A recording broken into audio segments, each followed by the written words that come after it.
Ser Podcast.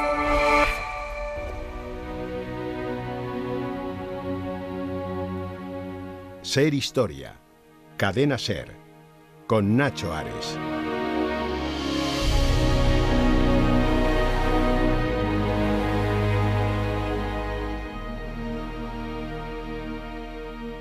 La pequeña ciudad de Troya ha llegado a poseer, por obra del gran poeta, uno de los más ilustres nombres de la historia. En cambio, Tarsis Tartessos, la primera ciudad comercial y el más antiguo centro cultural de Occidente, después de haber sido destruida por la envidia de los cartagineses, quedó envuelta en las sombras de una tradición desfavorable y cayó en el más profundo olvido. Ello sucedió primeramente en la antigüedad porque los cartagineses, habiendo cerrado el estrecho de Gibraltar, convirtieron el occidente remoto otra vez en tierra incógnita, hasta el punto de haberse confundido Tartessos con Gades. Volvió a suceder.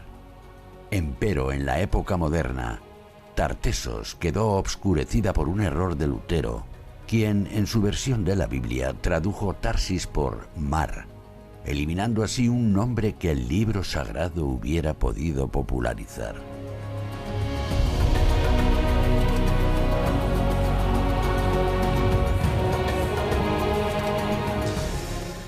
Escuchábamos en este inicio, en la voz de Julio López, un fragmento del comienzo del libro Tartessos, escrito por Adolf Schulten en el año 1922 y traducido al castellano en el año 1924.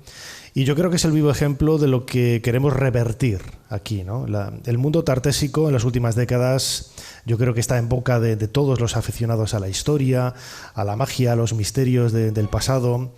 Yo soy egiptólogo de formación y de educación y en muchas ocasiones también de divulgación, pero desde luego soy español y me encanta la cultura que hay a nuestro alrededor, ¿no? Y si no hubiera sido egiptólogo, yo creo que habría estado molestando, ¿no? Tocando en el hombro a algunos de los invitados que vamos a tener en este programa para que me incluyeran en esos equipos de trabajo para hablar del mundo tartésico.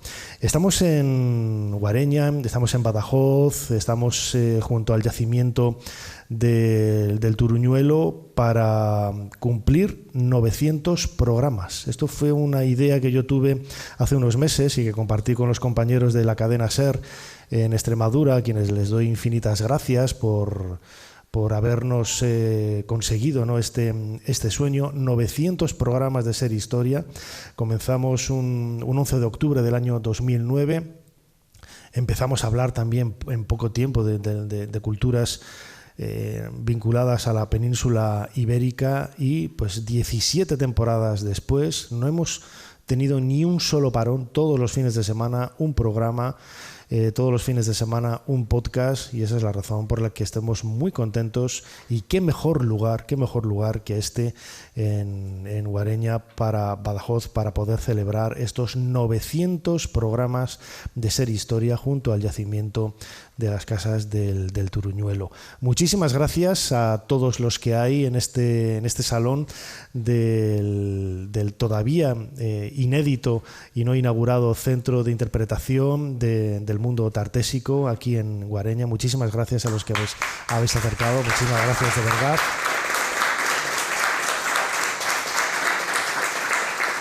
El mundo tartésico, como siempre, será uno de los muchos temas que vamos a tratar en un nuevo programa en el que, como siempre, intentaremos hacer un poquito más de historia.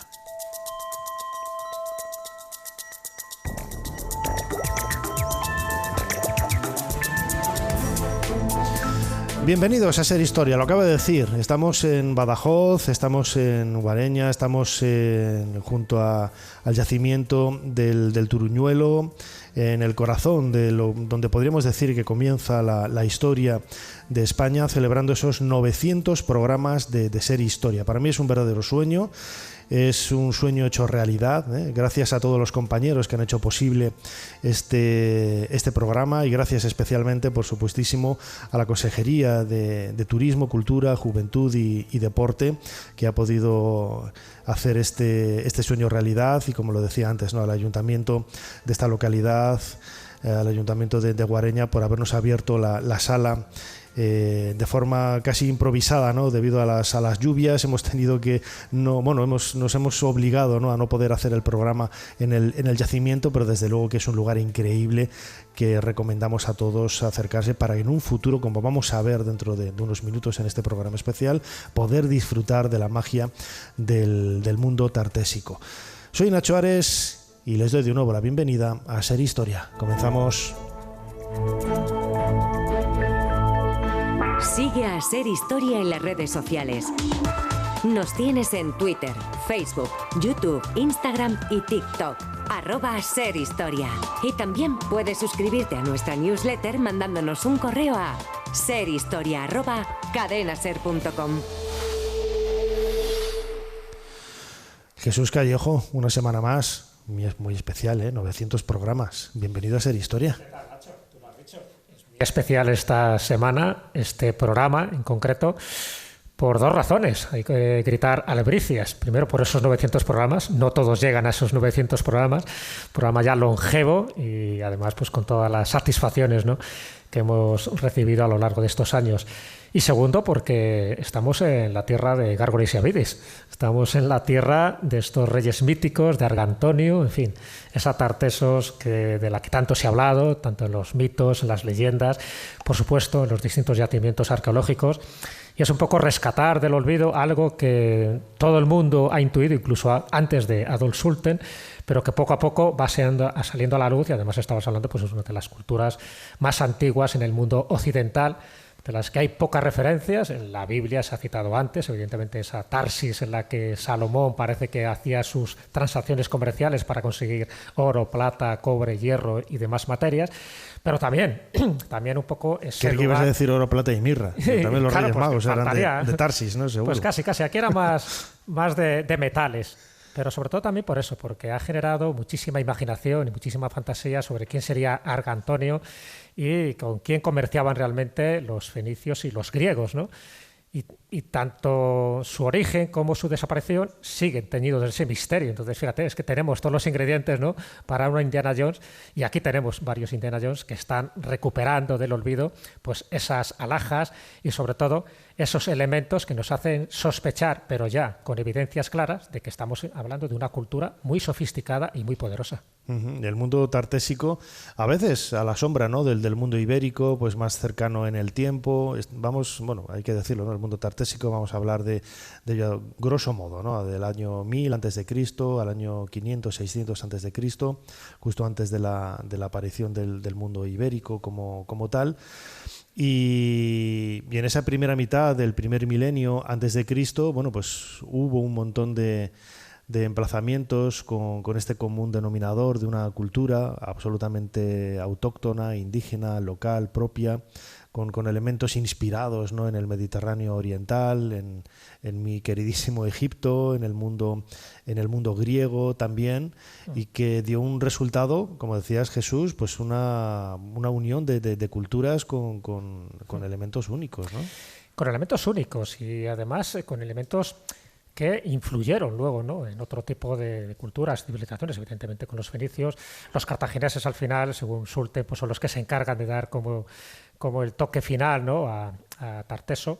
Y también porque, claro, esto está teñido también de una cierta neblina legendaria. Adolf Sulten dice que encontró un anillo tarteso. Ese anillo tarteso con una inscripción griega que decía: el poseedor, sé feliz. O sea, había una especie también de inscripción muy debatida y muy polémica, pero que, por cierto, desapareció el anillo. Es el problema que tiene, ¿no?, este tipo de pruebas, y que dejara esa frase, ¿no?, tan positiva y tan esperanzadora para el poseedor de ese anillo, sí que nos indicaba, es verdad que él buscaba a Tarteso en el Coto Doñana, y luego las variantes que ha tenido, ¿no?, porque mucha gente, y me imagino que se irá comentando a lo largo del programa, ha identificado Tarteso con la Atlántida. Entonces, claro, ya es como mucho suponer, es recoger a Platón. Adolf Schulten fue uno de ellos, ¿no? Fue uno de ellos, fue uno de principio. ellos. De hecho, Adolf Schulten se parece mucho también a Schliemann. Antes ha citado Troya, sabes que Schliemann se inspiró muchísimo en la Ilíada. Él pensó que la Ilíada era mucho más que una epopeya, mucho más que relatos legendarios, y efectivamente, excavando, al final encontró esa Troya tan deseada. Bueno, pues en el caso de Adolf Schulten era la obra marítima de Avieno, que es lo que le inspiró también. Es una obra del siglo IV, pero también inspirada y posiblemente reescrita de obras anteriores, que dijo, yo tengo que buscar Tarteso, pero es que Tarteso me va a llevar a la Atlántida, y por tanto voy a demostrar que Platón tenía razón. Claro, faltaban dos elementos desde mi punto de vista. Uno es la parte geográfica, en fin, más allá de las columnas de Hércules. No sé si Platón entendería que era toda esta zona, ¿no? De Badajoz, por supuesto de Sevilla, de Córdoba o de Huelva, y por supuesto también la parte cronológica. Platón lo sitúa 12.000 años atrás y sin embargo estamos hablando que Tarteso, cuando se produce su disolución o por lo menos su declive, sería en ese siglo V antes de Cristo. O sea que, pero bueno, la imaginación sigue ahí y muchísimas expediciones actuales siguen buscando la Atlántida porque las prospecciones dicen que, bueno, que al final era una ciudad con una serie de círculos concéntricos y eso también es lo que reflejaba Platón.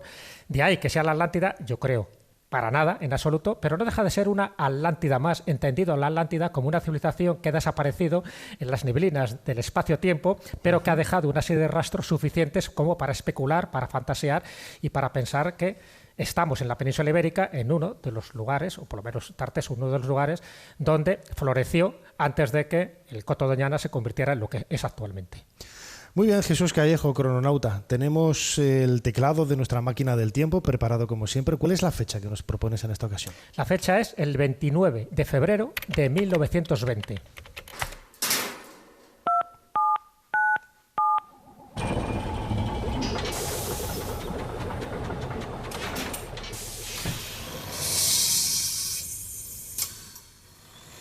Adelante, pasen. Jesús Callejo les está esperando junto al cronovisor.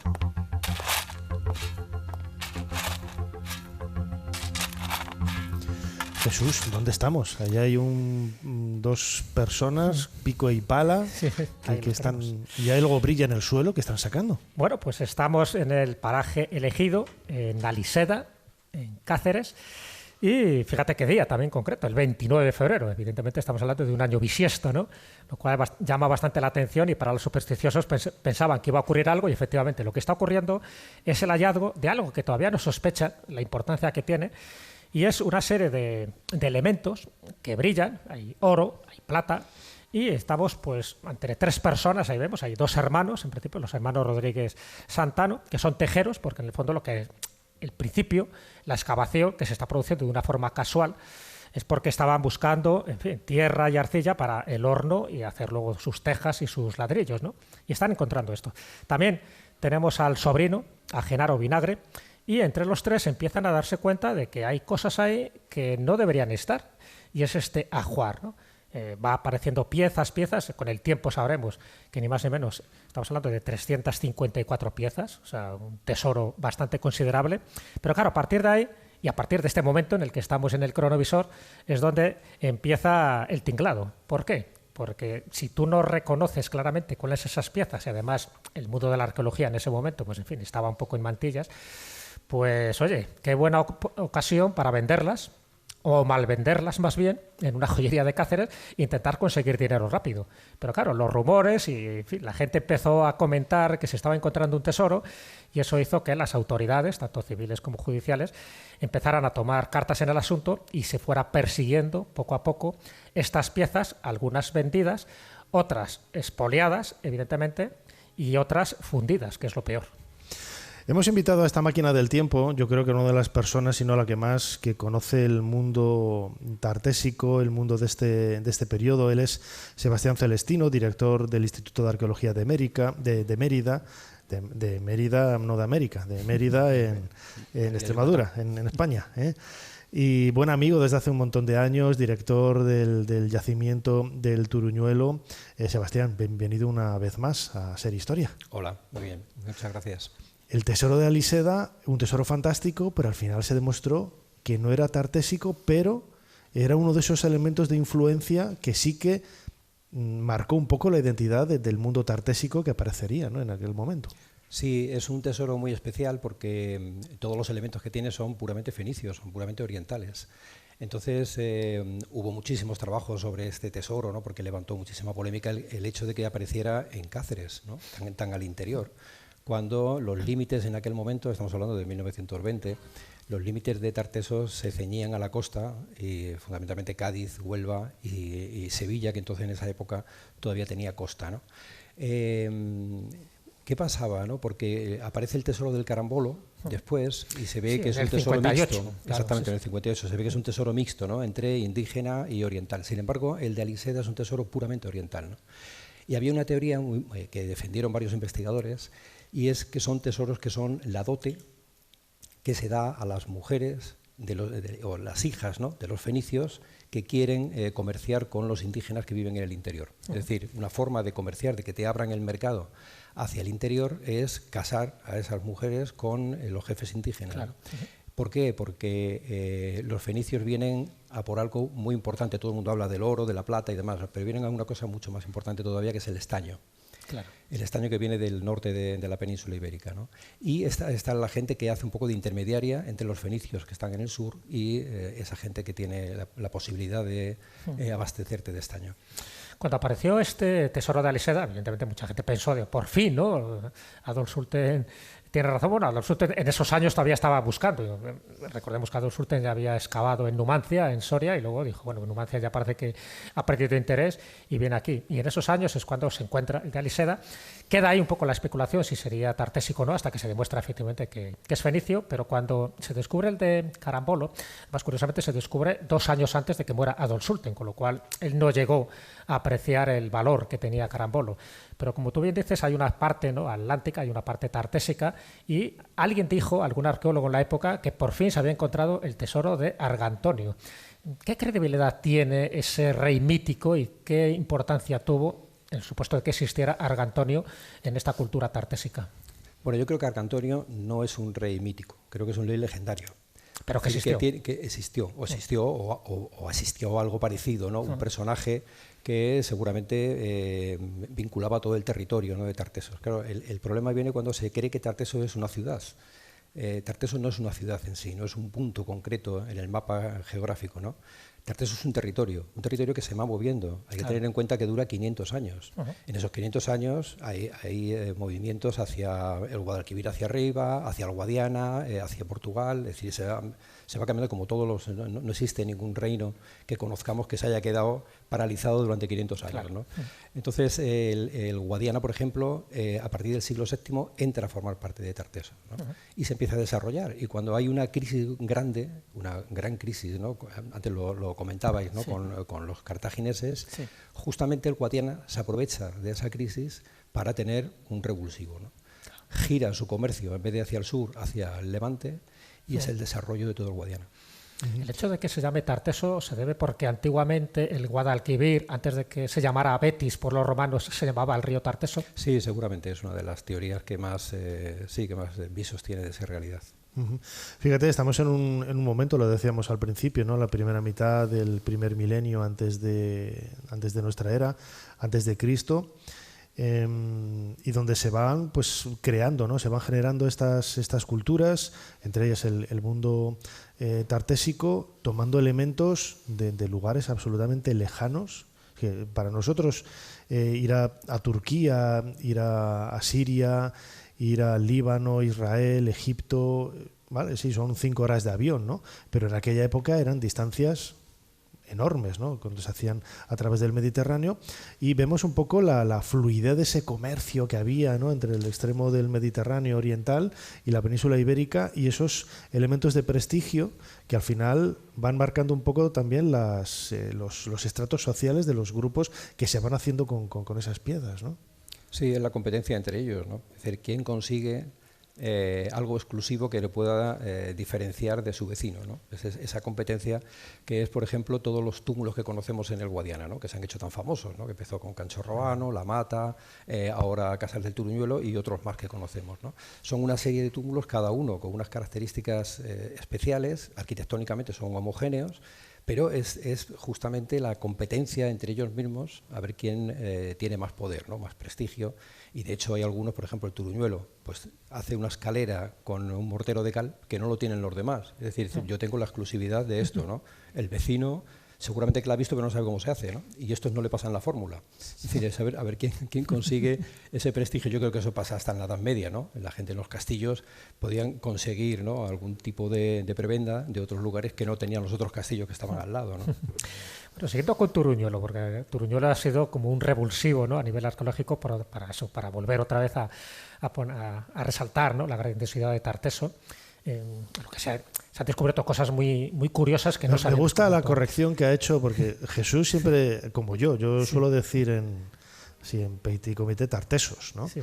Pero yo le dije a Jesús antes de venir, no digas Tartesos, di Tarteso, que hay que empezar a concienciar a la gente que hay que castellanizar el nombre, ¿verdad, Sebastián? Sí, bueno, eso fue una no exigencia, ¿no? Pero bueno, los filólogos siempre se metían mucho con nosotros, con los historiadores y con los arqueólogos, porque siempre hablábamos de Tartesos y ellos decían que, bueno, que la palabra en castellano es Tarteso, que es cierto, es Tarteso.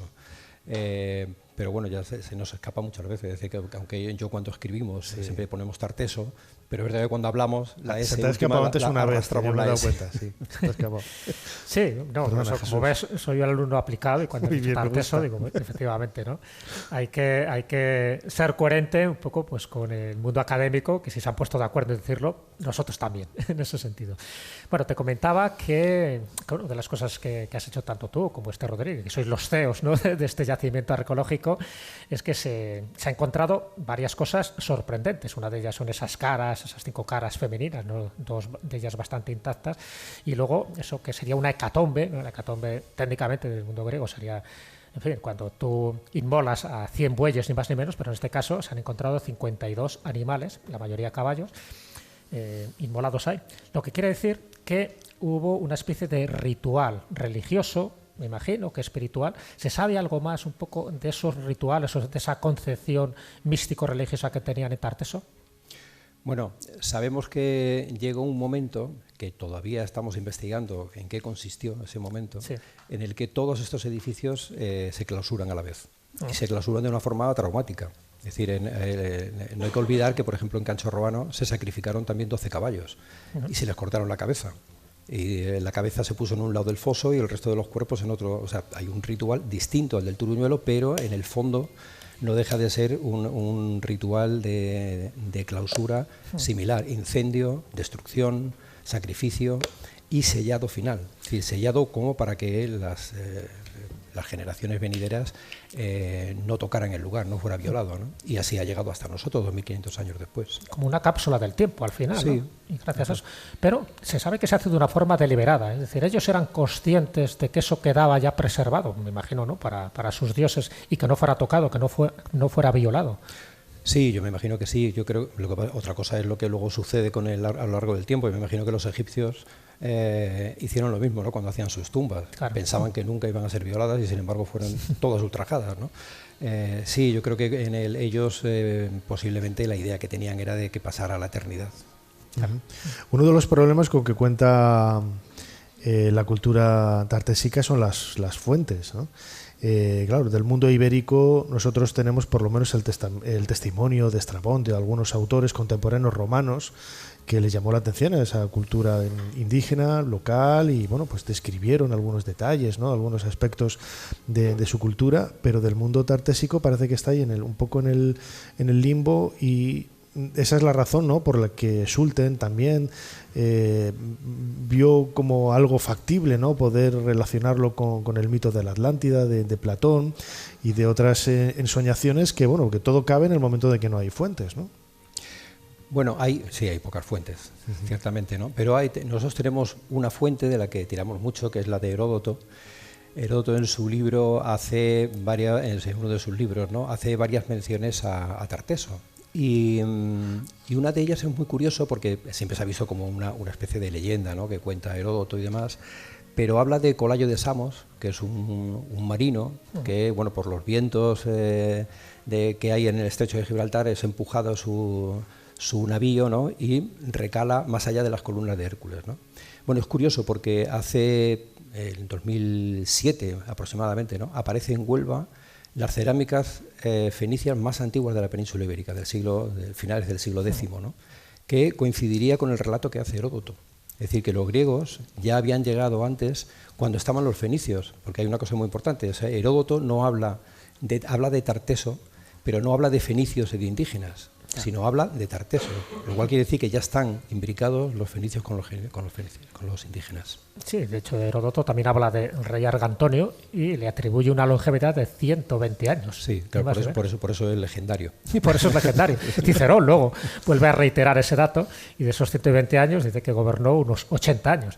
Bueno, llama la atención, ¿no? También sí, no, incluso el nombre que le da, ¿no? Yo creo que Heródoto... Bueno, Argantonio viene de un poco de Argar, que sería plata, ¿no? De la plata, un poco claro. como el custodio de la plata del lugar. El señor de la plata, ¿no? Pero hay una pregunta que me gustaría, Sebastián, que me contestara, sobre todo saber tu opinión, ¿no? Porque, bueno, un poco enlazándolo una vez más con la Atlántida, porque es algo recurrente y cada cierto tiempo aparece alguna noticia. Y una de esas noticias, una de las investigaciones recientes fue por la Universidad de Wuppertal, me parece que es, ¿no? Con Rainer Kuhne, que empezó a excavar o a investigar en las marismas de los Hinojos en el Doñana, y él dijo que había encontrado esos vestigios de la Atlántida. Me interesaría saber tu opinión sobre esas investigaciones y sobre si esa Atlántida estaría debajo de las aguas y que de momento sería imposible excavar. Bueno, nosotros nos prohibimos a nosotros mismos hablar de la Atlántida. Ya, me imagino. Porque esto es como si le preguntas a un astrónomo por la alineación de la nave, ¿no? Es decir, el astrólogo habla de que si hoy hace frío es porque es tu día, y el astrónomo habla de otra cosa, ¿no? Pero bueno, volviendo a esto, cuando Kuhne halló unos círculos en Doñana, ciertamente eran dos círculos concéntricos, el Consejo Superior de Investigación Científica, que es el que gestiona Doñana, nos llama a nosotros, a un equipo. Yo estaba entonces en Madrid, en el Consejo, y me dice que monte un equipo porque se había organizado un follón enorme, ¿no? Con aquello. Claro. Entonces yo organizé un equipo donde había de todo, había historiadores, filólogos y demás del Consejo, de la Universidad de Huelva, de la Universidad de Granada y del Instituto de Arqueología, ¿no? Sí. Fuimos allí, vimos los círculos. Los círculos eran medievales, con cerámica medieval. Eran los círculos que hacían en la marisma para resguardar a los caballos durante la Edad Media, y quedaban los restos fosilizados de la madera, ¿no? Eso era todo. Pero a pesar de todo, o sea, la gente no es consciente de que hay una teoría a partir de los años 50 que es la tectónica de placas. La tectónica de placas no se conocía, Schulten no la conocía, evidentemente, ¿no? Sí. Entonces no puede haber ningún poblado ni nada en esa zona porque estaba sumergida completamente, ¿no?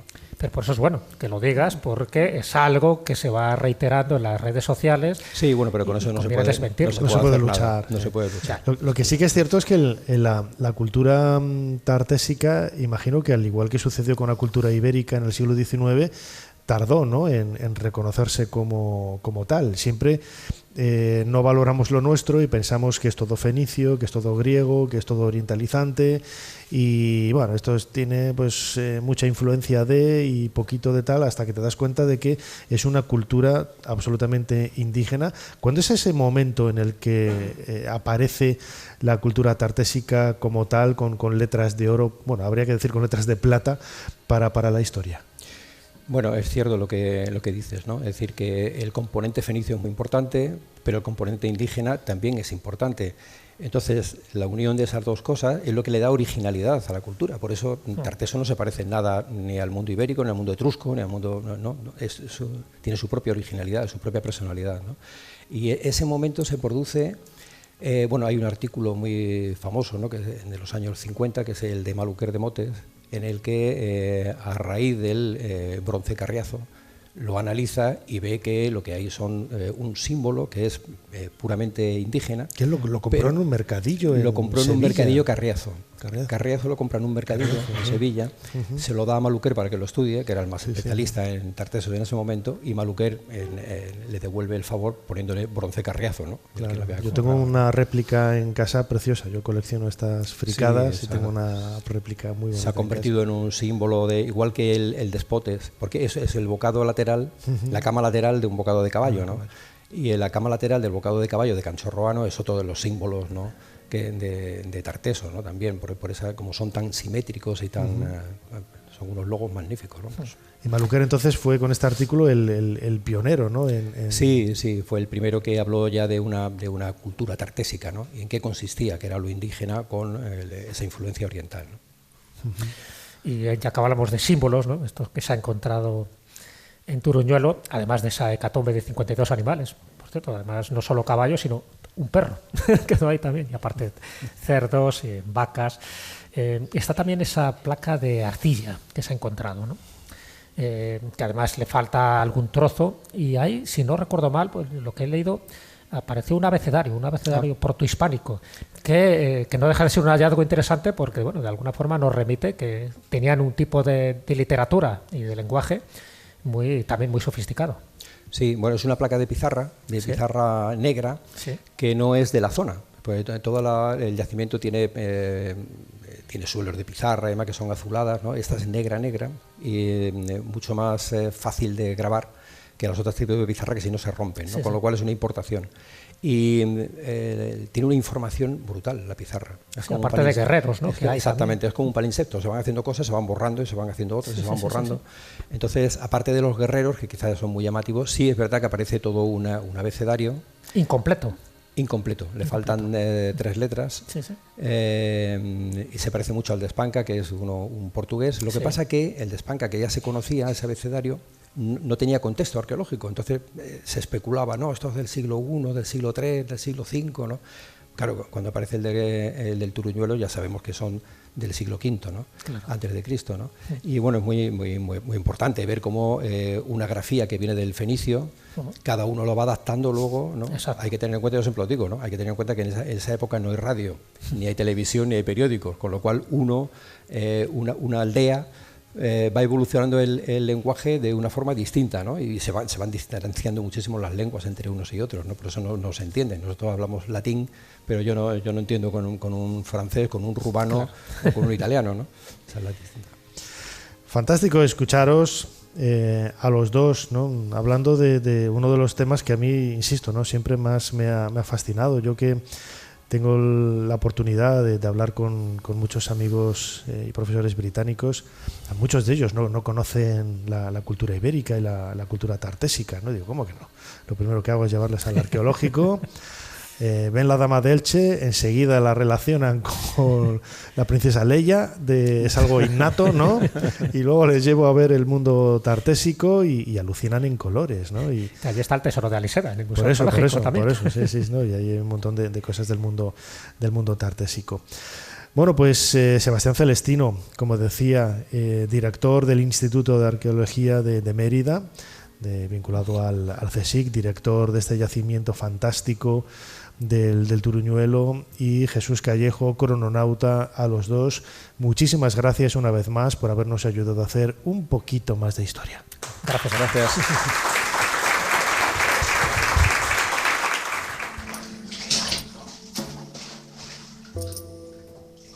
En todos los límites del imperio, mis súbditos siguen preguntándose cuál es la fuente de conocimiento de la reina de los egipcios. Bien sabéis que todo está en la biblioteca de Alejandría. Mentís, Cleopatra. Hay cosas que no están en la biblioteca. Julio, ¿por qué los romanos sois siempre tan obtusos? ¿Acaso no sabéis en Roma lo que es la historia? Ser Historia con Nacho Ares. Todo lo que quisiste saber de la historia, la madrugada del sábado al domingo en la cadena SER.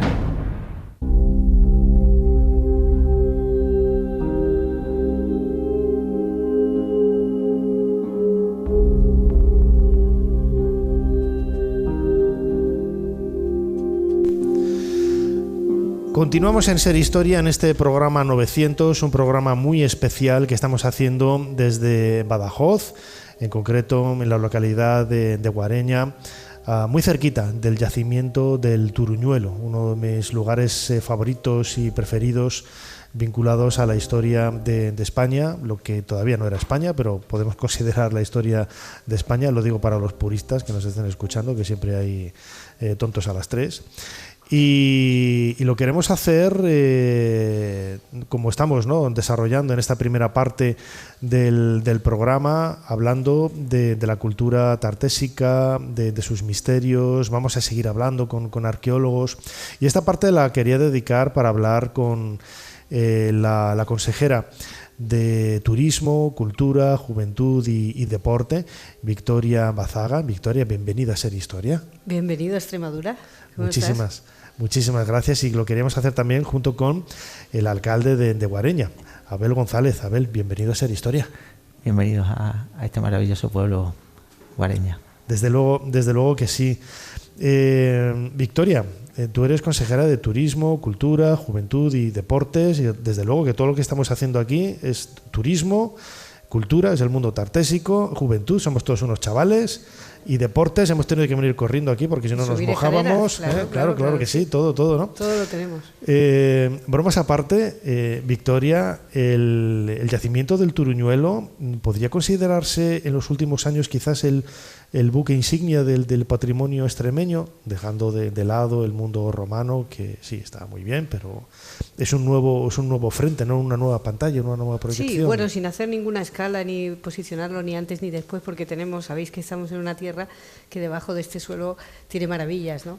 y que seguirán saliendo, pero es verdad que Turuñuelo ha sido algo significativo y ha empezado a darle, si cabe, más importancia todavía a los restos y al patrimonio que Extremadura tiene, y a posicionarnos y ponernos, bueno, pues en ventaja incluso con otros territorios a los que se les regalaba que solamente esta civilización estaba allí y apareció aquí, con todas las connotaciones, como estabais diciendo antes, Jesús y Sebastián, un poco de narrativa que tiene, de historia que tiene, pues es muy importante. Para Extremadura, lógicamente, es muy importante. Recibimos continuamente investigadores, personas interesadas. Tenemos, bueno, listas de espera de a ver cuándo se puede bajar a ver el Turuñuelo, y creo que va a ser y es un revulsivo para el patrimonio, sí.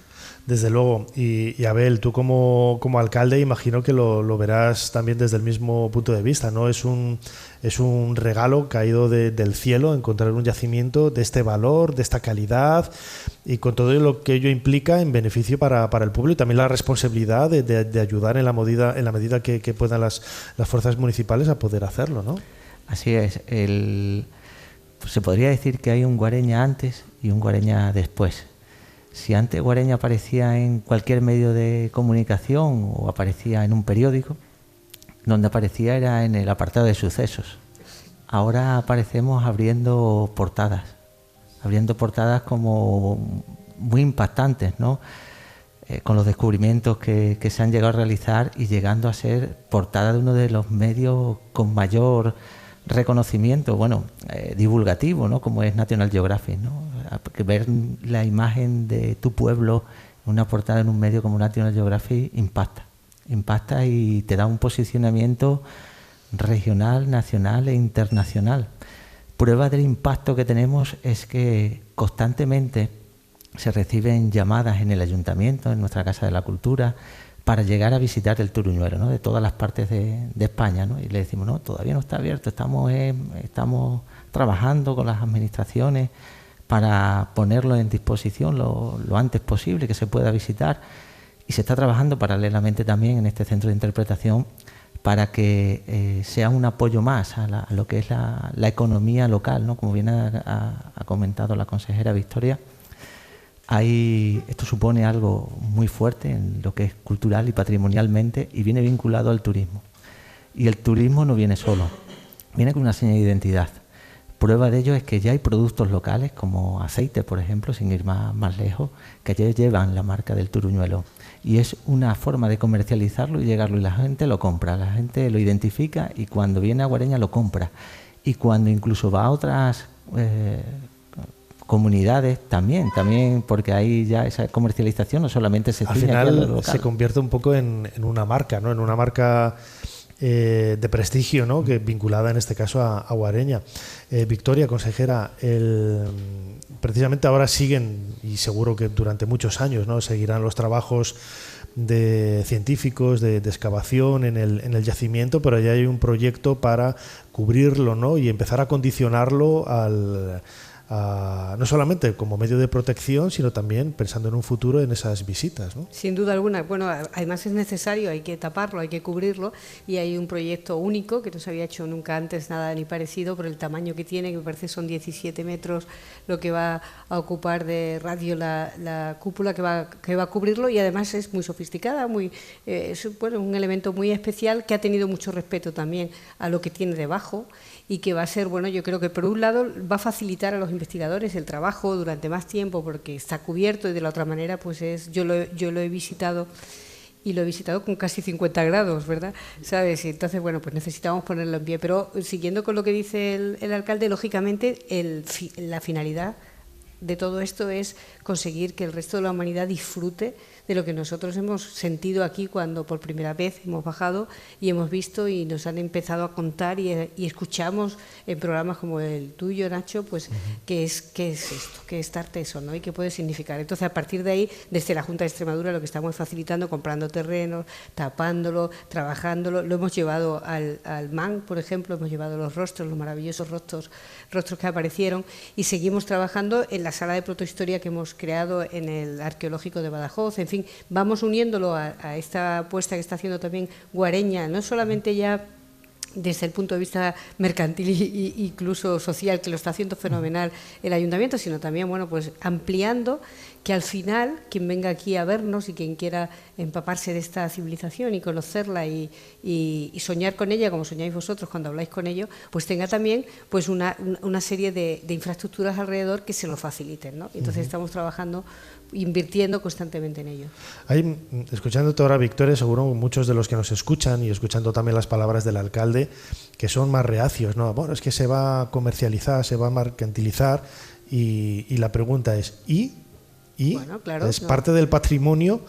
Si se hace con respeto, se hace de una forma comedida, es una forma de enriquecerse, y es riqueza para el pueblo. Eso yo creo que no tiene ningún tipo de problema, ¿no?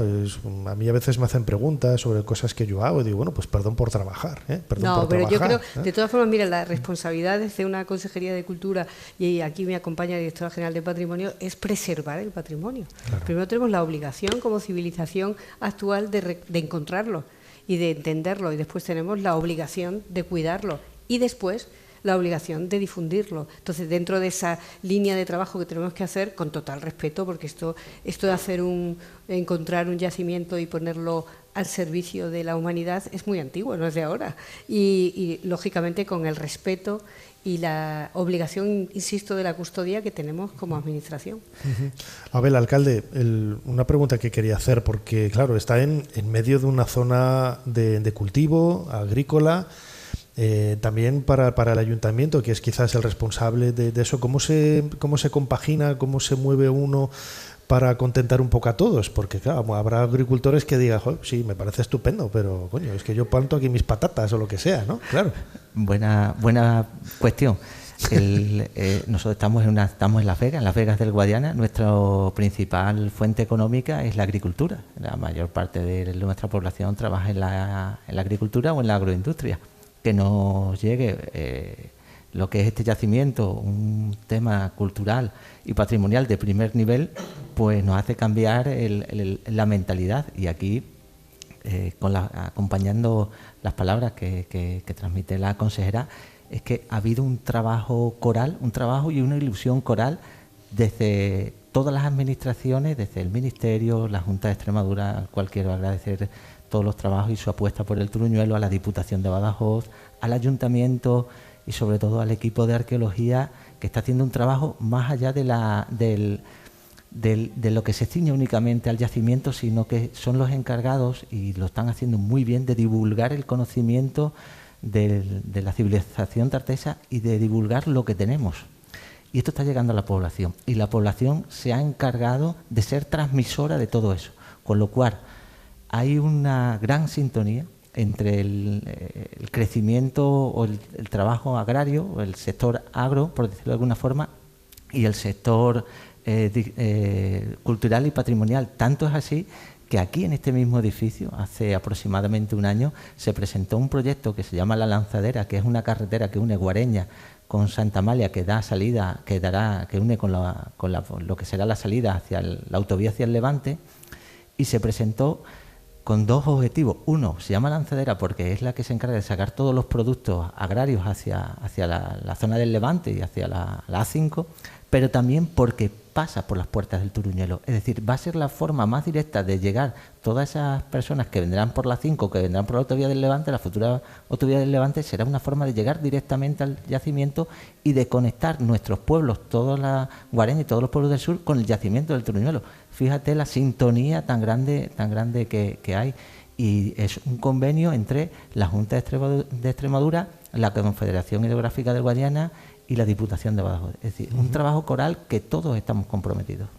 Dentro de ese trabajo coral, Victoria, consejera de Turismo, Cultura, Juventud y Deportes, lo digo para no dejarme ninguno de las facetas, ¿no? Sí. Está precisamente esa idea, redundando un poco en lo que comentábamos al principio. En realidad el Turuñuelo se ha convertido ya en parte de esa nueva identidad de Extremadura, ¿no? Hasta ahora siempre se pensaba Extremadura, nos vestimos de romano, ¿eh? Pues no, ahora habrá que pensar Extremadura, nos vestimos de Tartesio, ¿no? Sí, sin duda alguna. Yo creo que es esa...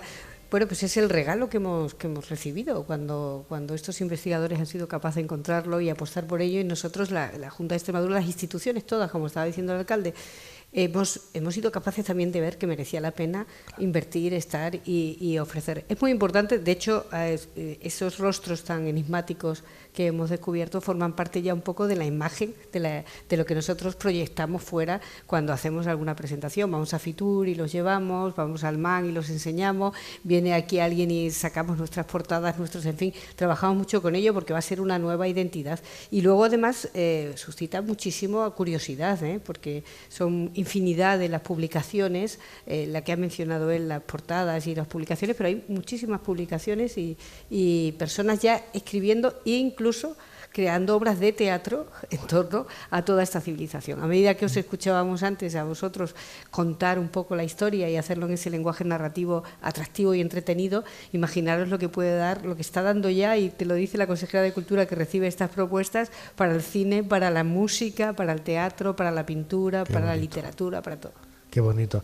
Ya como última pregunta, Abel González, alcalde de Guareña, ¿cómo afrontan el futuro? Porque bueno, la excavación sigue, insisto, se seguirá trabajando en ella, aunque ya está cubierto y más o menos abierto al público, pero claro, va llegando ese momento, ¿no?, en el que esto se corte la cinta, ¿no? Y imagino que será de aquí a un año, de aquí a unos meses. ¿Cómo se afronta ese futuro? Pues con mucha ilusión y teniendo claro hacia dónde tenemos que dirigir las políticas locales y ayudar a los empresarios, porque al final el ayuntamiento tiene una parte de la responsabilidad, los empresarios tienen otra y la ciudadanía tiene otra. Guareña tiene que estar preparada para de aquí a un año para recibir todos los visitantes que va a recibir el yacimiento arqueológico del Turuñuelo. Eso significa lo primero que hay que tener es plazas de alojamiento, las estamos teniendo. Aquí al lado tenemos un hotel rural, se ha abierto otro hotel hace relativamente unos meses. Hemos recibido la propuesta para abrir otra casa rural, es decir, la gente ya sabe que el yacimiento va a generar son muchas visitas, muchas pernoctaciones, y luego el sector de la hostelería también tiene que estar preparado para algo que no conocemos, que hemos visto, como Mérida, por ejemplo, que está aquí al lado, está creciendo a una velocidad bárbara en temas económicos vinculados al turismo y al patrimonio, porque han sabido enfocarlo, y eso es, digamos, nuestra hoja a seguir, nuestra hoja de ruta a seguir. Tenemos que empezar a trabajar en cómo será a partir precisamente de ese corte de cinta, cuando ya sea visitable el yacimiento del Turuñuelo. Tiene que haber un centro de interpretación preparado, conectado íntegramente con con el yacimiento para que cualquier persona que vaya allí luego quiera venir al centro de interpretación o en viceversa, para todos esos colegios de niños y niñas que vendrán a conocer el yacimiento, previamente pasen por aquí, desayunen, pernocten, todo tenemos. El pueblo tiene que estar preparado para acoger a toda esta gran cantidad de visitas que vamos a empezar a recibir y que para nosotros es desconocido porque estábamos especializados en el sector agro y ahora tenemos que también reconducir las políticas hacia este un nuevo sector, un nuevo en definitiva. sector. Yo creo que lo están haciendo muy bien. Esa sintonía entre los excavadores y las instituciones, yo creo que es ejemplar, que podrían aprender sus compañeros de los respectivos por arriba, todo hay que decirlo, ahora que no nos escucha nadie. Y yo creo que el resultado final en el futuro va a ser extraordinario. Victoria Bazaga, consejera de Cultura de la Junta de Extremadura, muchísimas gracias por hacer posible este programa aquí en Guareña, y también Abel González, alcalde de esta localidad, de este pueblecito Guareña, aquí en Badajoz, desde donde estamos haciendo el programa de Ser Historia, este programa especial número 900, que nos ha abierto las puertas de este próximo futuro centro de interpretación. A los dos, muchísimas gracias de nuevo por habernos ayudado a hacer un poquito más de historia. Gracias.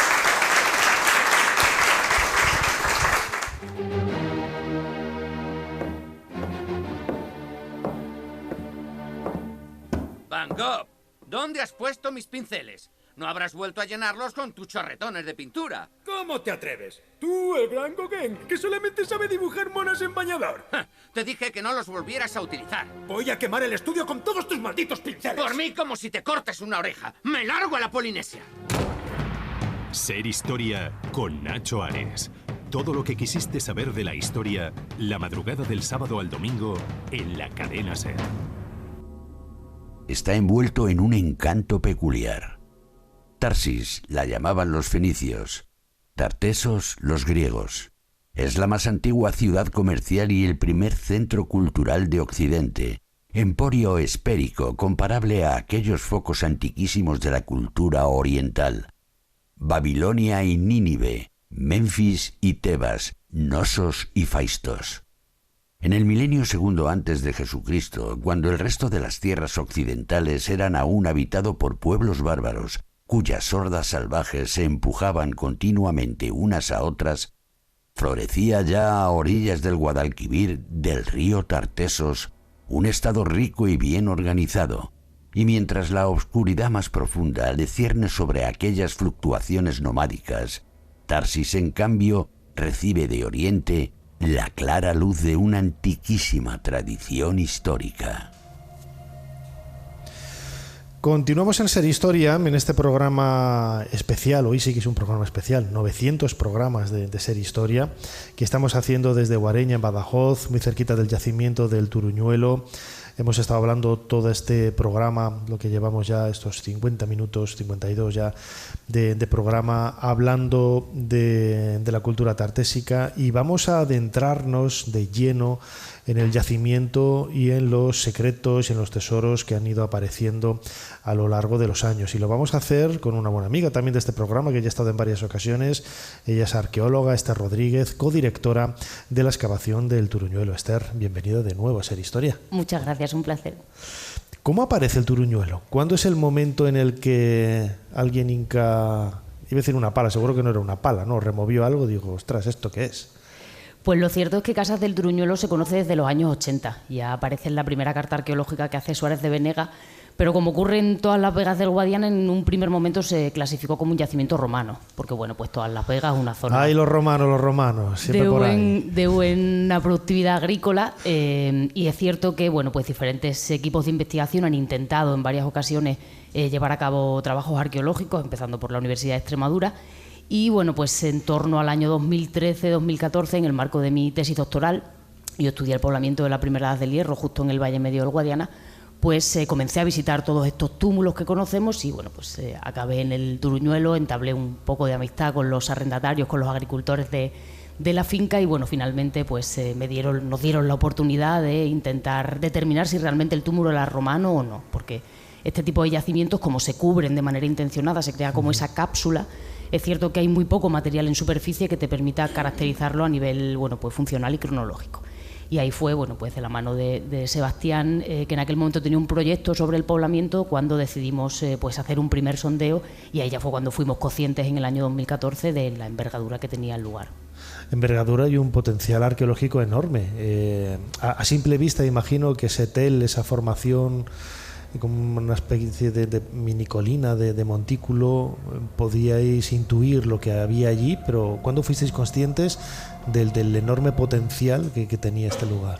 Pues mira, nos vinimos al Turuñuelo 4 compañeros de la Autónoma, que era donde yo hacía la tesis, y durante los primeros 20 días realmente no sacamos nada, porque fuimos a dar, justamente planteamos el sondeo en uno de sus muros. Entonces vaciábamos y sacábamos adobe y decíamos, pero qué locura de sitio es este.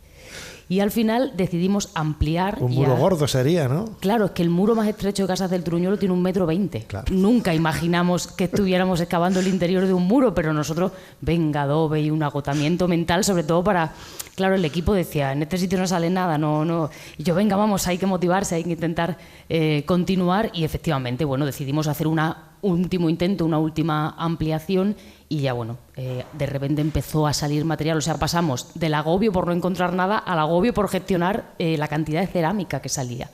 Y entre ese conjunto de material apareció la mitad de un brasero de bronce, y ese fue el punto clave para decir, bueno, si este enclave tiene la capacidad de tener un brasero de bronce, porque a nivel político y económico tuvo que ser un sitio emblemático con muchísima capacidad, sobre todo económica, y fue cuando tomamos la decisión de, bueno, pues intentar hacer una campaña mucho más amplia, excavar la habitación 100, la primera que llegamos a completar su excavación, y ahí ya fue cuando fuimos conscientes de que realmente Casas del Turuñuelo era un lugar único. Yo recuerdo la primera vez que visité el yacimiento, que vine con la televisión, con Cuarto Milenio, pues hacía poquito tiempo, ¿no?, que había aparecido la bañera en esta habitación, la número 100 que tú mencionabas ahora. Uno de los aspectos, ahora hablaremos de ellos, ¿no?, pero uno de los aspectos que caracteriza precisamente la importancia y el potencial del Turuñuelo es que es cierto que hay otros lugares como Canchorroano, Carambolo, vinculados a la cultura tartésica, pero aquí hay unos unicum que son increíbles, ¿no? Esta bañera, ahora hablaremos de las máscaras. Sí, podríamos decir casi que Casas del Turuñuelo cada año nos ha dado una sorpresa, y cada año también nos pone el listón más alto a nosotros mismos. De hecho, yo muchas veces al equipo siempre les hago alusión a que el Turuñuelo nos malacostumbra. En realidad el Turuñuelo, para un arqueólogo, es... claro, uno no puede intentar trasladar eso a cualquier excavación arqueológica. Bueno, todos en nuestra formación pasamos por anteriores excavaciones. Yo, antes de Casas del Turuñuelo, dirigía Cerro Borreguero, que está en Zalamea de la Serena, al lado de Canchorroano, y terminábamos la campaña con una bolsa de cerámica y éramos felices. Ahora, claro, el propio yacimiento nos somete a nosotros a una tensión, porque, claro, cada vez nosotros también le exigimos más al yacimiento. Entonces empezamos con la bañera, que el primer año, recuerdo, el alcalde todos entusiasmados con la bañera. Ahora nadie pregunta por ella. La bañera ha pasado a un segundo plano, allí siguen. El yacimiento, lógicamente, es una de las piezas más significativas de este yacimiento. Es que es una bañera que parece que la acabas de sacar de la sala de un cuarto de baño de la Castellana, de un 5º piso. Totalmente, pero ahora tenemos 2, ¿no? Y sin embargo pasan un poco más desapercibidas porque, claro, digamos que hay objetos, no que les hagan sombra, pero sí es cierto que han ido remarcando la singularidad del enclave, ¿no? Bueno, pues los rostros que ya habéis mencionado con anterioridad, el propio sacrificio de animales y todo ese elenco de materiales de importación, que lo único que nos están diciendo es que Casas del Turuñuelo estaba en la mentalidad de la gente que vivía en el Mediterráneo oriental en el siglo VI a.C., que es realmente, si lo piensas, tú lo comentabas antes, ¿no? ¿Cuánto se tarda? Ahora en 5 horas llegas en avión, pero ¿cuánto se tardaba en que llegara una pieza de Grecia a Guareña, que está en el interior de la península ibérica? Quizás uno de los momentos, y que a lo mejor, a no ser que sea superado por algo parecido, se vivió en 2023 cuando encontrasteis, lo mencionabas ahora, esas máscaras, ¿no? Sobre todo porque la cultura tartésica no tenía paralelos, no tenía referentes visuales desde el punto de vista humano, y era la primera vez que se ponía rostro a alguien, personas de esa cultura de hace casi 2.600, 2.700 años, ¿no? Efectivamente, teníamos referentes sobre todo orientales. Bueno, pues la Astarte del Carambolo, que es una producción fenicia. Teníamos algunos personajes muy orientales, todos representados en los marfiles, por ejemplo, de Carmona, pero no teníamos una representación figurada prácticamente a tamaño natural, porque los rostros las cabecitas son un poquito más pequeñas que nuestros rostros. La primera vez que nosotros mirábamos a un tartésico, a un habitante del siglo V a.C., a los ojos, además ya no solamente el hecho de que aparezca el rostro en sí mismo, sino de toda esa orfebrería que les acompañan, que nosotros conocíamos pues por el tesoro de Aliseda, que conocíamos por los pendientes de Canchorrano, pero que nunca habíamos visto a nadie con ellos puestos. Y aparecieron en la zona norte, sur, en la zona oriental, más allá de la escalera de la que vamos a hablar ahora. Cuidado con nuestro amigo tartésico aquí, no sé qué hay en el caballo, que todavía lo tiene vivo. Y me lo comentaba una vez Sebastián, que por el estudio que se ha hecho precisamente de la parte de atrás, de esos mascarones que son planos, pues todo indica que estaban pegados a la pared, ¿no? Una pared además podría ser de color azul, por el azul egipcio que hay en la parte de atrás. Nosotros los egipcios siempre metiendo mano por ahí, ¿eh? Sí, ya teníamos evidencias de azul egipcio. Es más, de hecho hemos encontrado incluso en el yacimiento crisoles con restos de azul egipcio, porque seguramente aprendieron la fórmula y comenzaron a reproducirlo. Pero bueno, nuestros pies de mármoles del Pentélico también estaban pintados de azul egipcio, algunos de los marfiles etruscos, es decir, que está presente en el yacimiento. Los rostros aparecieron en lo que nosotros denominamos como la habitación de las gradas, porque está completamente forrado, todos sus muros de gradas, parece una sala de espera. De hecho, es la primera habitación a la que uno accede del edificio cuando viene de la calle. Posiblemente porque sea el punto en el que tú te detienes y, bueno, pues alguien o por determinadas circunstancias te determinará si tú puedes continuar accediendo hacia el interior del edificio o realmente te tienes que quedar en la puerta, ¿no? Y en esa sala de las gradas, completamente fragmentada, sin un orden aleatorio, cada una en un punto de la habitación, cada una a una altura, es decir, no existe en la deposición de los fragmentos un orden o una intencionalidad. Bueno, pues fuimos recuperando poco a poco durante 3 meses, pues fragmento tras fragmento, esas piezas del puzzle, que la verdad fue una campaña muy divertida. Prácticamente todos los miembros del equipo encontraron algún fragmento, con lo cual eso también animaba. Y bueno, el hecho de ir viendo poco a poco cómo se iba conformando, cómo se les iba viendo los rasgos a esos rostros, la verdad que, bueno, pues lógicamente será un momento inolvidable para cualquiera de nosotros.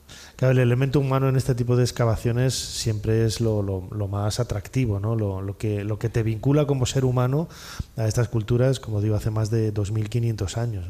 La aparición de los sacrificios de los caballos, estos mascarones a la entrada, que podemos intuir que fue este lugar, el Turuñuelo como tal, que era un santuario, un templo. Pues esto es una cuestión de bastante debate.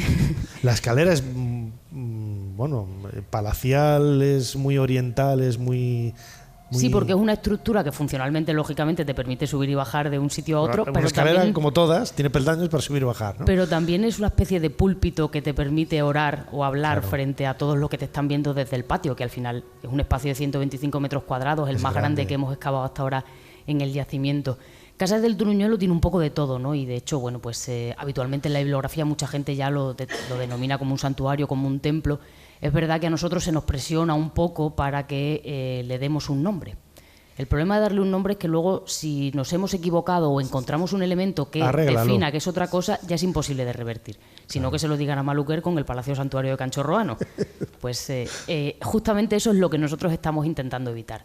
Sí es cierto que si yo tuviera que apostar por una funcionalidad, mi Casas del Turuñuelo me parece un enclave que tiene un poder político y económico mucho más que cultural. Es cierto que separar la religión en cualquier ámbito de la antigüedad, y tú lo sabrás muy bien por Egipto, es muy complicado. O sea, forma parte del día a día de cualquier sociedad.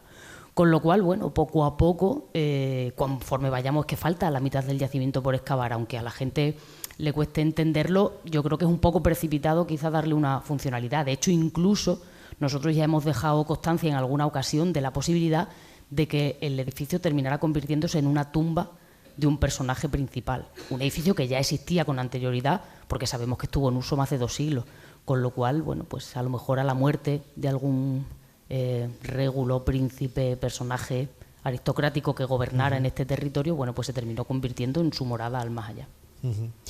El último gran hallazgo es este altar, ¿no?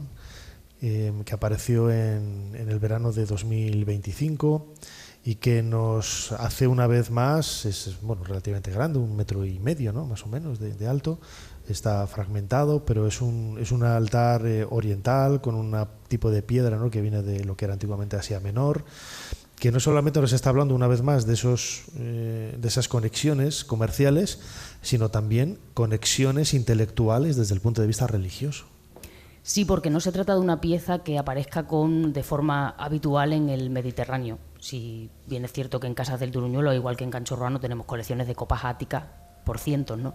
Pero son elementos que están viajando de manera constante y pues terminan recalando en diferentes puntos. Ya la aparición de los pies de mármol del Pentélico nos marcaron un punto de inflexión. Si bien es cierto, también pues inscriben quizá dentro de un encargo de ese comercio ateniense que, pues igual que pides unas copas, termina entrándote una pequeña escultura, también tiene unas dimensiones mucho más reducidas, con lo cual es mucho más fácil de traer. Pero la columna es una pieza maciza, solo hemos recuperado una parte, o sea, este 1,5 metros todavía le queda al menos el fuste y la coronación, que por sus paralelos suelen ser unas pilas, con lo cual estamos hablando de una pieza que trasladarla tenía que reportar un coste y que, por supuesto, a nosotros lo que nos llama la atención es ¿para qué encargas tú un altar de este tipo? Si no entiendes para qué se usa, de alguna manera tienen que ser conscientes del uso que tienen este tipo de altares, que se llaman periranterios, que normalmente se utilizan para la limpieza antes de rezar en el templo o para que las novias se bañen antes de la boda. En el mundo griego hay muchos ejemplos, sobre todo en la cerámica de figuras rojas. Los griegos nos dejaron esta cultura pictórica tan amplia que ahora nos permite reconstruir todas estas historias, ¿no?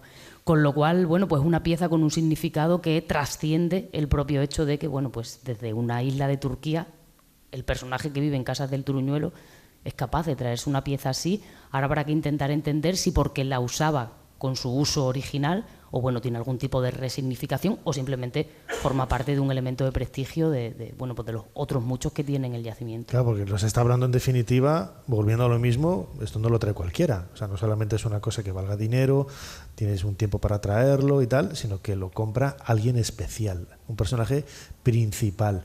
Yo creo que, en definitiva, todas estas evidencias, ¿no? os irán acercando o irán colocando piezas en un puzzle enorme hasta que al final, cuando lo tengáis todo, quizás podáis intuir de una forma más o menos prístina, clara, quién era la persona que residía aquí o quién era el director, entre comillas, ¿no? De la persona principal. No vamos a decir que era rey, príncipe, noble, no, una persona principal que había en este lugar, ¿no?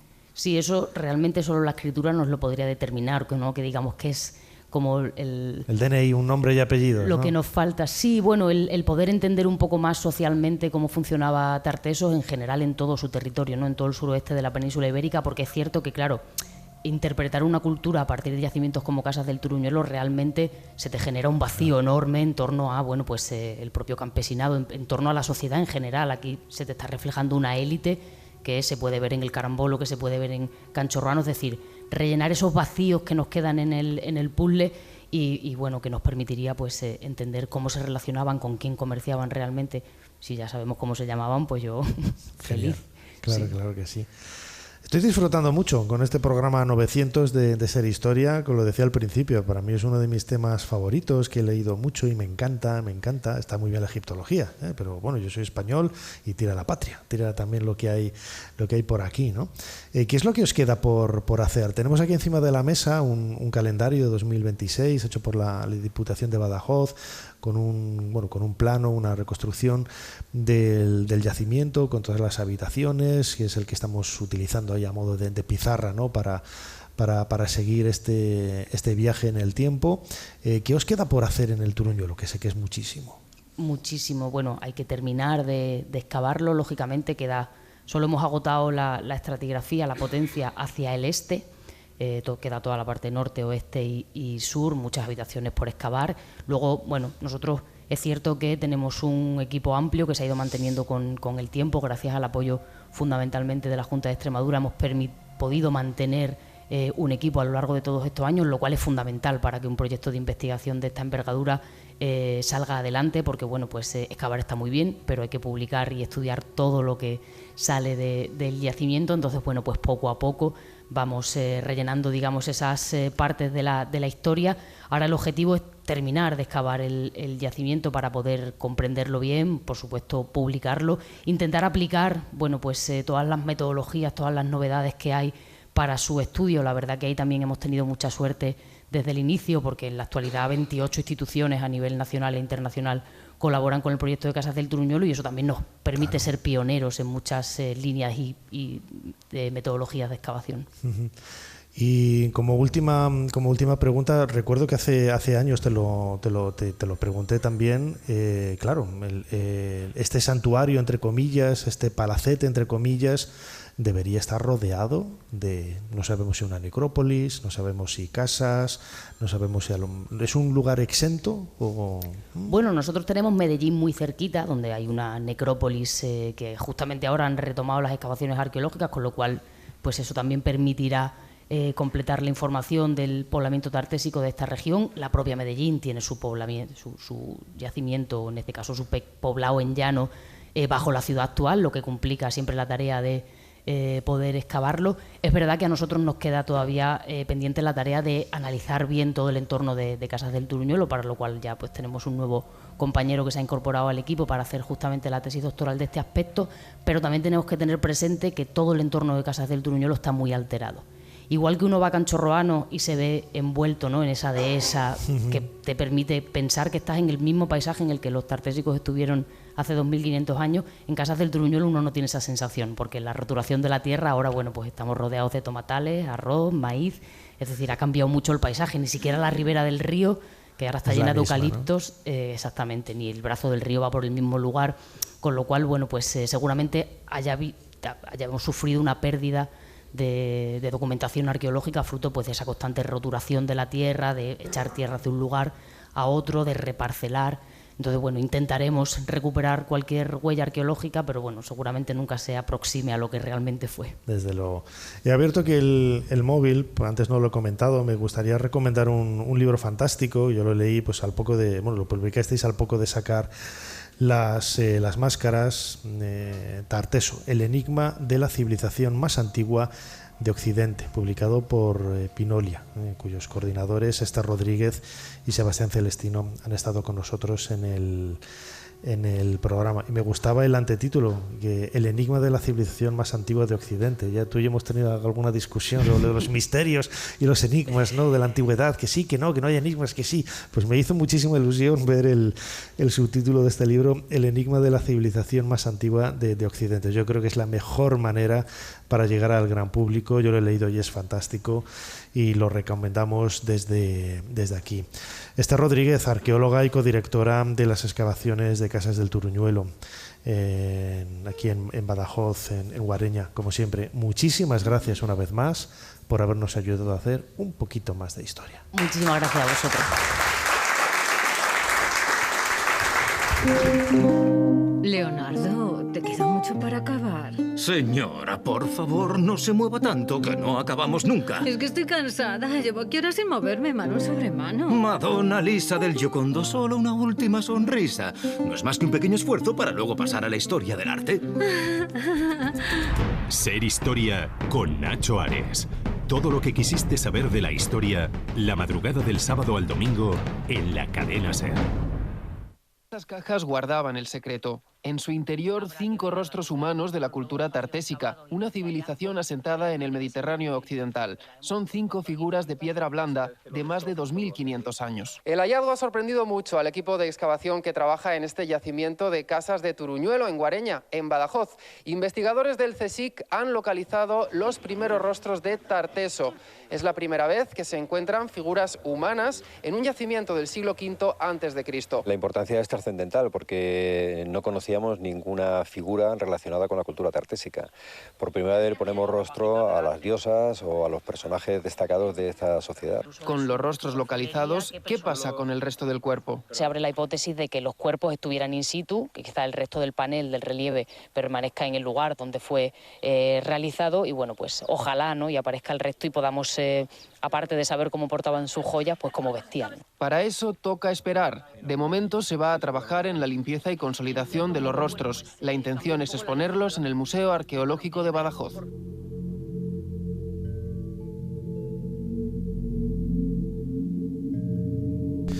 Continuamos en Ser Historia en este programa especial número 900. Llegamos al último bloque. Escuchábamos ahora un corte de Televisión Española hablando en 2023 de esa aparición de las máscaras con los rostros, en la voz también de Sebastián Celestino y Esther Rodríguez. Estamos hablando del yacimiento de Casas del Turuñuelo en Guareña. Estamos hablando de la cultura tartesa, tartésica, tartesia. Yo estaba aquí anotando, Sebastián, que lo tenemos aquí delante. Hemos dicho ya a lo largo del programa tarteso, tartesos, tartesios, tartésico, tartesar, tartesia. Hay que a ver si lo conseguimos unificar en algún momento de la historia, ¿no?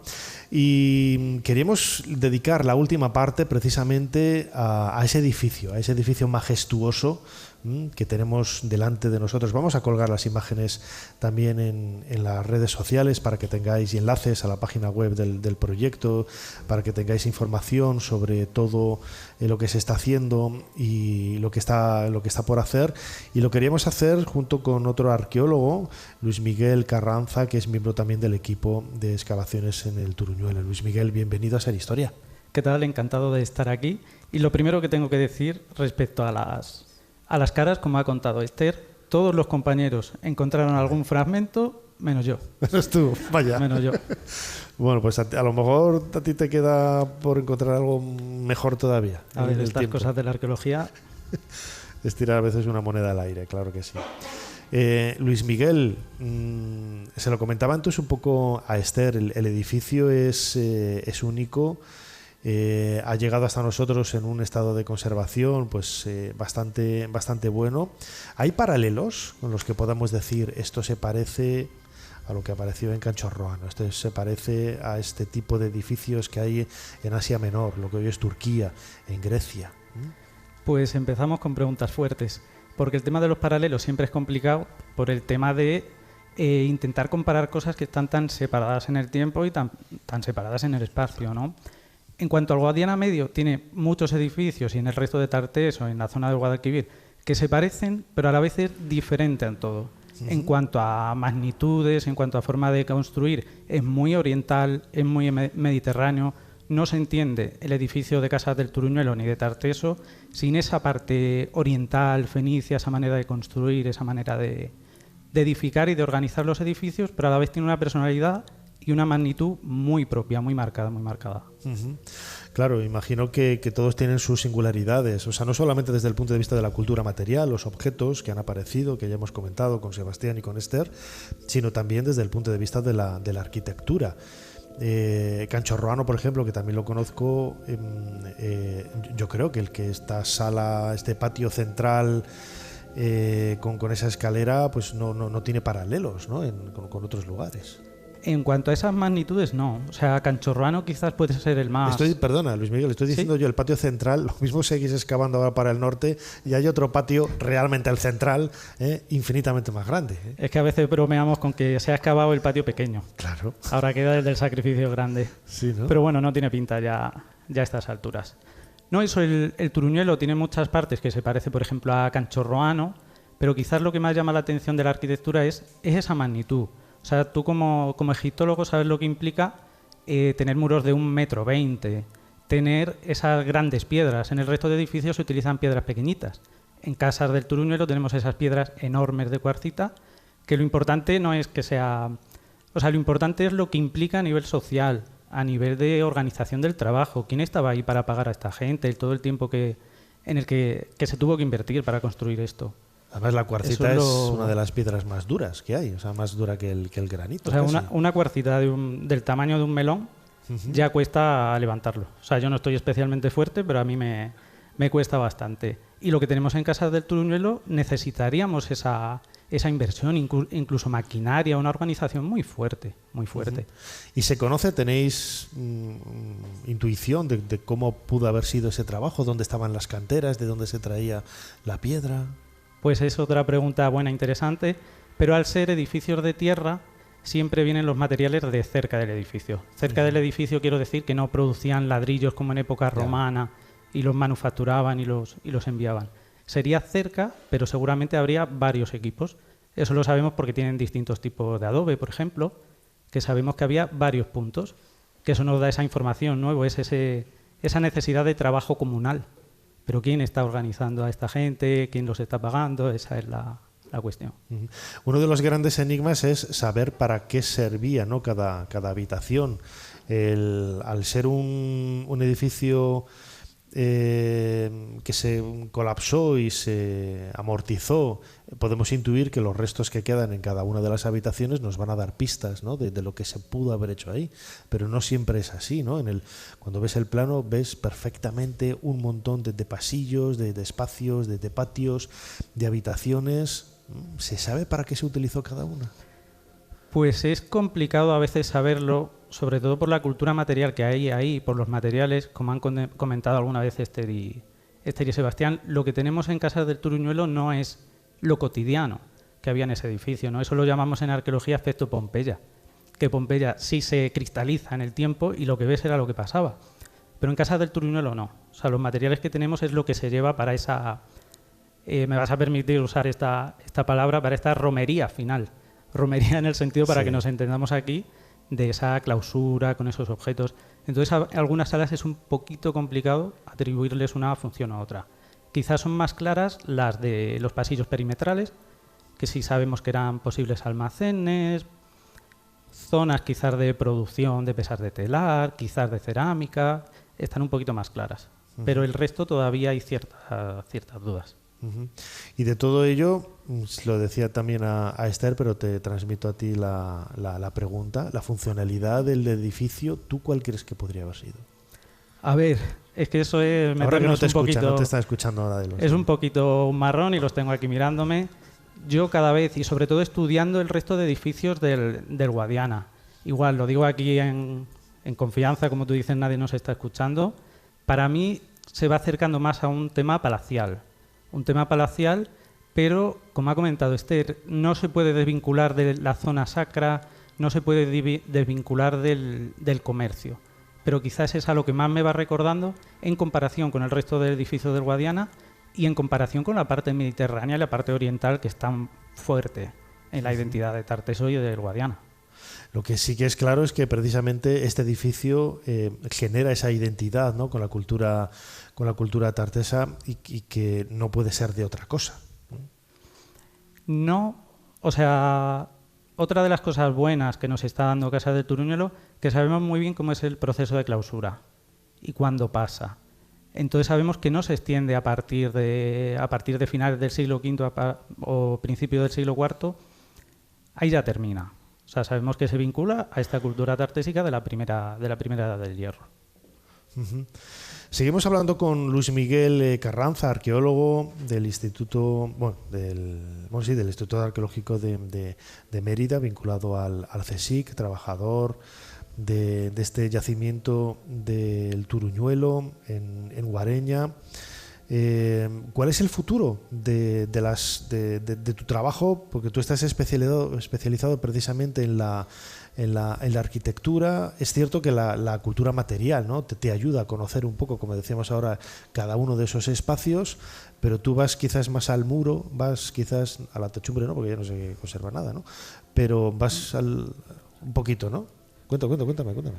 Bueno, pues digamos que la parte de mi estudio, que también es lo que está dando más interesante Casas del Turuñuelo, es conocer la cronología de los edificios, porque al final, a partir de la cultura material, lo que se queda o lo que más presencia tiene es lo que se usa en el último momento, lo más moderno, pero la arquitectura está ahí desde que se hace hasta que se termina. Y lo que estamos viendo en el Turuñuelo, porque además de cavar todo el gran edificio en extensión, vamos haciendo pequeños sondeos dentro del patio, todos los años hacemos varios, para ver las fases más antiguas. ¿Qué estamos viendo en Casas del Turuñuelo?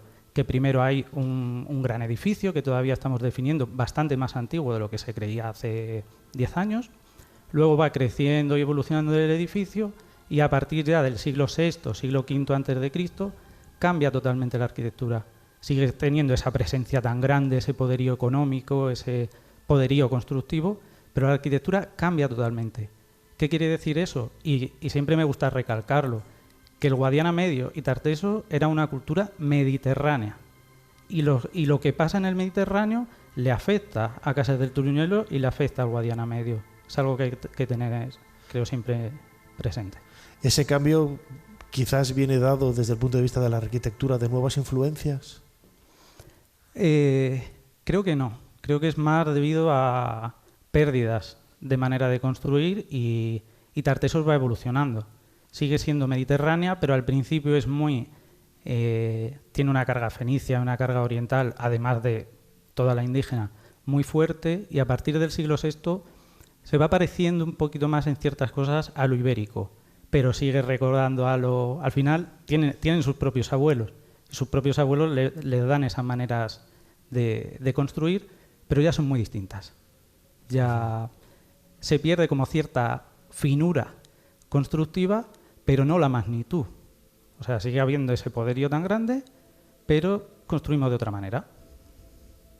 Estaba pensando yo viendo también al Playmobil que tengo aquí de imitación tartésico, que me he traído con el caballo. A este no lo vamos a sacrificar, lo vamos a dejar ahí tranquilo.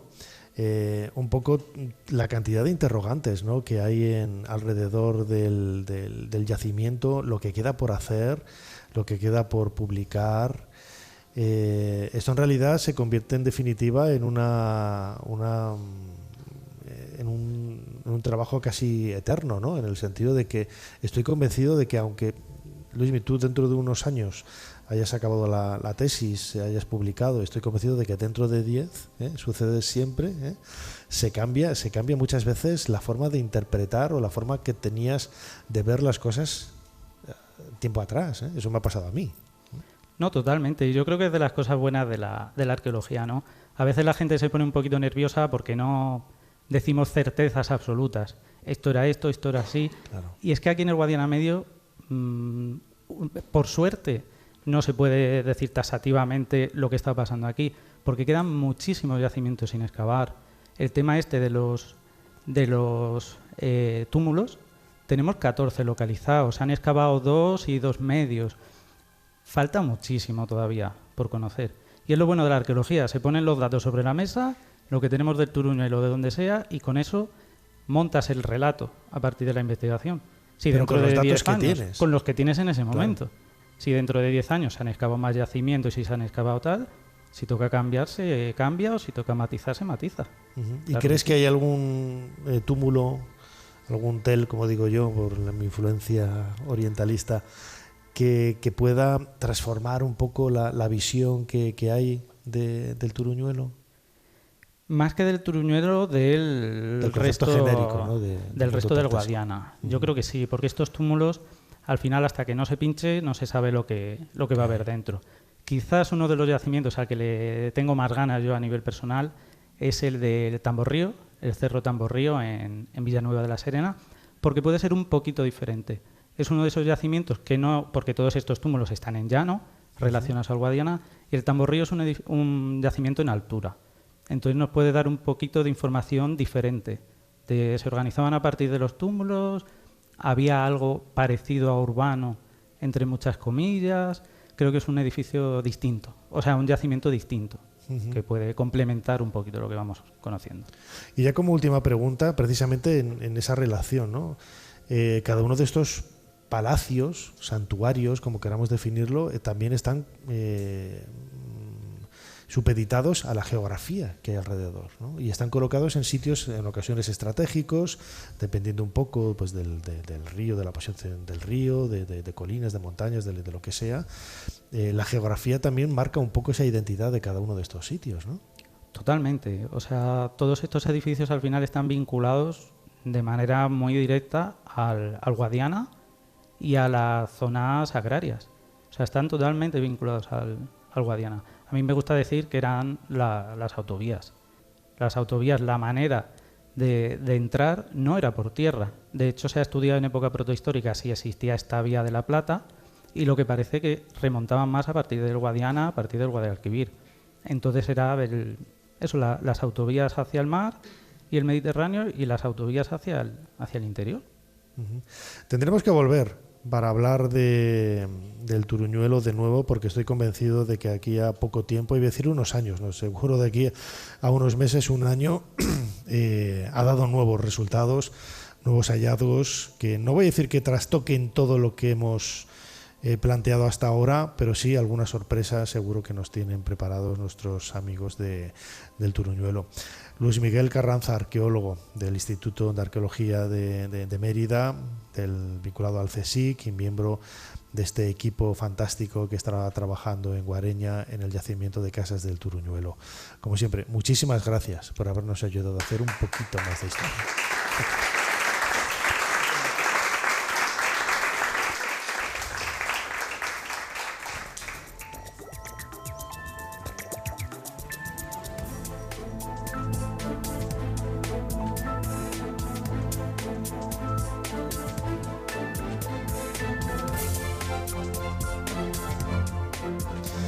Bueno, pues llegamos al final de este programa absolutamente especial, el programa 900 de Ser Historia.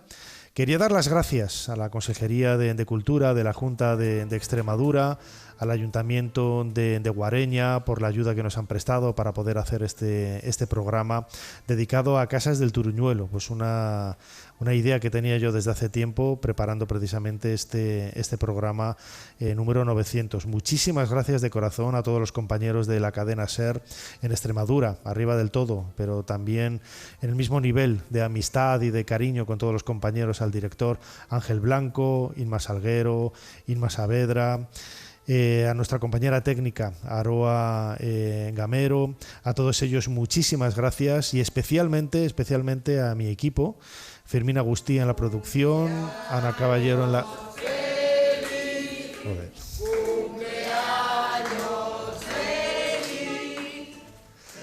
Bueno, esto no estaba preparado. Bueno, pues hay que soplar. Muchísimas gracias a todos de corazón. Jesús, ponte los 900 programas, y lo que nos queda. No esperaba esta sorpresa, Pues no, yo iba ya ahí de carrerilla, dulce, además. Oh, pues bueno, vamos a soplar tú y yo. Venga, vamos allá, con ganas. 1, 2 y 3. Muy bien. Muchísimas gracias. Bueno, pues lo dicho, hay que despedir el programa. Hay que esto la gente tiene que cambiar de programa. Lo dicho, muchísimas gracias a todos por estar ahí. Delante del micrófono, vuestro humilde servidor, os dejamos con un montón de cosas divertidas y apasionantes aquí en la cadena SER. Hasta la semana que viene. Para no perderte ningún episodio, síguenos en la aplicación o la web de la SER, Podium Podcast o tu plataforma de audio favorita.